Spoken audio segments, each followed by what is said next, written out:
since I started the Crappy Chat series, this is particularly an episode I've been wanting to do for quite a bit now. And I figured today would be the perfect time to cover this topic. We're talking about Crane plumbing. Again. But this one's going to be a little bit different. Last episode, we spent some time going over the Crane Eco Solutions era, one of their last movements that they have attempted to get into the scam that is the 1.28 gallon movement enforced by governments. Safe to say, most of it was pretty awful. But besides this era that was going on, something else was also going on in the late 2000s. If you've noticed American Standard's site during this time, you may notice two different companies were also featured at the bottom of their webpage. Elger, and today's topic, Crane Plumbing. That's because American Standard has purchased these two companies and can pretty much do whatever they want. And do whatever they want they did, because there was a lot of stuff that was happening throughout these couple of years. They took a lot of Crane models and rebadged them under American Standard.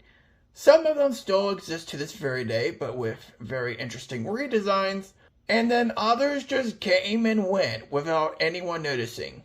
So today, we'll take a look at American Standard's acquisition of Crane Plumbing, and basically the era that followed after it. What stuck around, and the many things that didn't stick around. A lot was going on with American Standard in the late 2000s.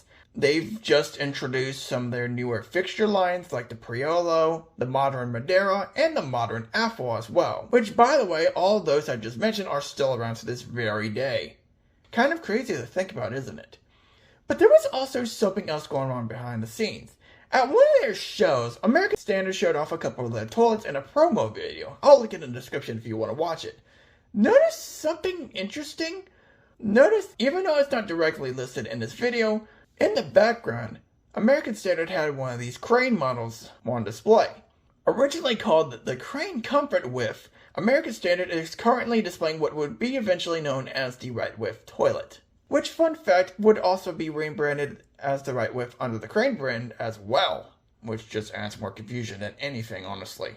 The RightWidth toilet is probably one of the most well-known Crane toilets sold under American Standard. In fact, it was a lot more common under American Standard, which is not really saying much considering that it's so freaking rare. I've only seen one of these. This was, up until a few years ago, probably one of the longest lasting original Crane designs that lasted under American Standard, only being discontinued recently a few years ago for what's pretty much the Madeira RightWidth toilet, which is just a fat Madeira. What an unoriginal design, I must say.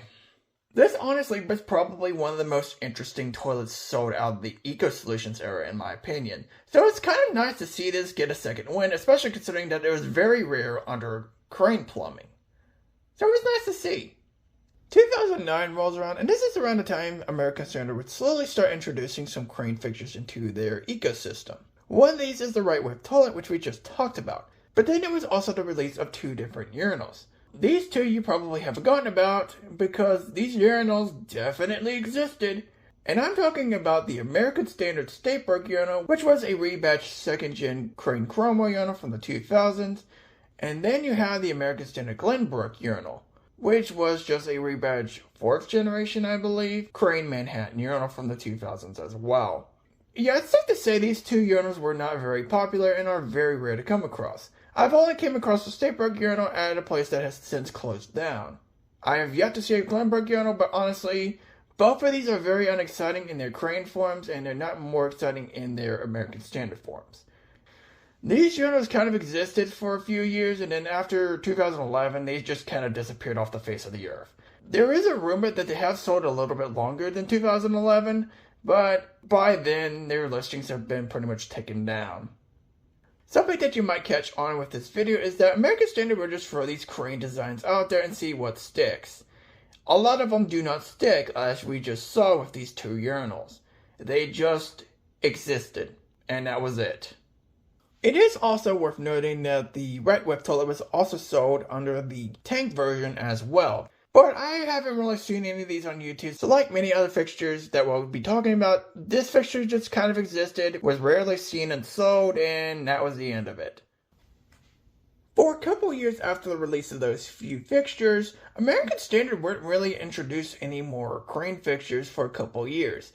It wouldn't be until around 2012 or 13 when they would release a couple more fixtures. One of these being the Huron, which is also a fixture that is still currently being made to this very day, which, by the way, is based on the 1.6 gallon Crane Sandwalton toilet.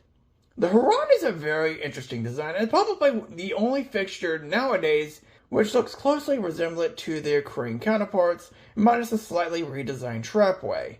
And that trapway got redesigned a couple of times throughout the years. It's a bit inconsistent, but you can kind of tell it's almost the same.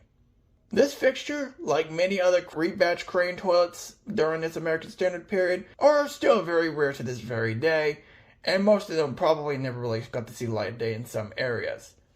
It is shocking, though, that the Haron is still being made to this very day, and kind of in a way replaced the Neolo toilet, which is kind of strange to think about considering that, honestly, both of those fixtures are kind of rare in my area as well. Another fixture that would be sold under American Standard is the American Standard Colorado toilet, which is ironically Crane's worst toilet ever made, the Eco-Worlton. They made both a standard height version and a comfort height version. For some reason, it looks like the Colorado is kind of based on the Eco High Mod, or maybe even the 1.6 High Mod, but from the videos I've seen, it's just basically a comfort height Eco-Worlton, rebadged as the American Standard. These things look about as awful as their Crane counterparts, so I don't really have much to add. In fact, this is probably the rarest rebadged Crane toilets sold. Very few of these were produced, as far as I'm aware, and they are very rare to come by, whether it be their awful quality control and their severe unpopularity. It's more common to see these under the Crane brand instead of the American Standard brand, for better or for worse, because both versions are pretty awful. And it seems like the Colorado wouldn't be made for that long too, because after around 2016 or so, this fixture pretty much disappeared off the face of the earth. And no one even bat an eye. Especially me. Shockingly, in 2016, American Standard was still introduced two new products that were from the Crane plumbing side of things. One of these surprisingly being a commercial sink, the Missouri, which is based on Crane Plumbing's popular Harwich sink, which you've probably seen if you've ever been in a public restroom with a wall-mounted sink with Crane fixtures. It's probably their most well-known sink, and I figured I'd bring it up for the heck of it. It is weird for American Standard to sell rebadged Crane sinks, and there was probably a couple more examples I'm probably missing, but honestly I don't care to talk about. But this one really strikes me, because you could definitely tell this was a Crane sink at one point, but now it has the American Standard badge. It was weird. And honestly, it didn't even last long either. It only lasted like a year or two before it got discontinued. So, there's that, I guess. Also in 2016, American Standard reintroduced a Crane toilet, the Rapidway. Fun fact, this is the only Crane fixture that I know of that actually has its original name still intact. This is obviously just a rebadged Crane Rapidway from the 1.6 gallon era. It's honestly kind of shocking that American Standard would reintroduce a blowout toilet, considering that the Ensanto was discontinued in the late 2000s, likely due to the low popularity of blowout toilets during the time. In fact, most people after the 90s pretty much stopped making blowout toilets. The Crane Rapidway, like the Huron, is the only rebadged Crane fixture that is still made to this day.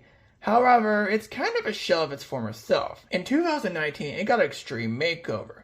While the outside looks the same, but the inside and the flushing style is completely different to that of the Crane Rapidway. It's a very weird redesign and I would love to talk about it in a future review.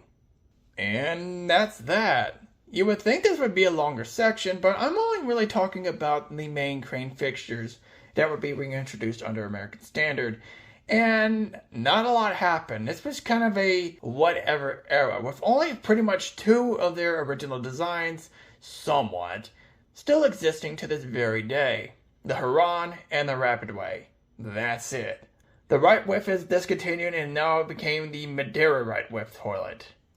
But that's pretty much today's episode of Crapper Chat. I kind of wish this was longer, but this was kind of a strange period. A lot of Crane fixtures would be reintroduced under American Standard, but a lot of them would not last.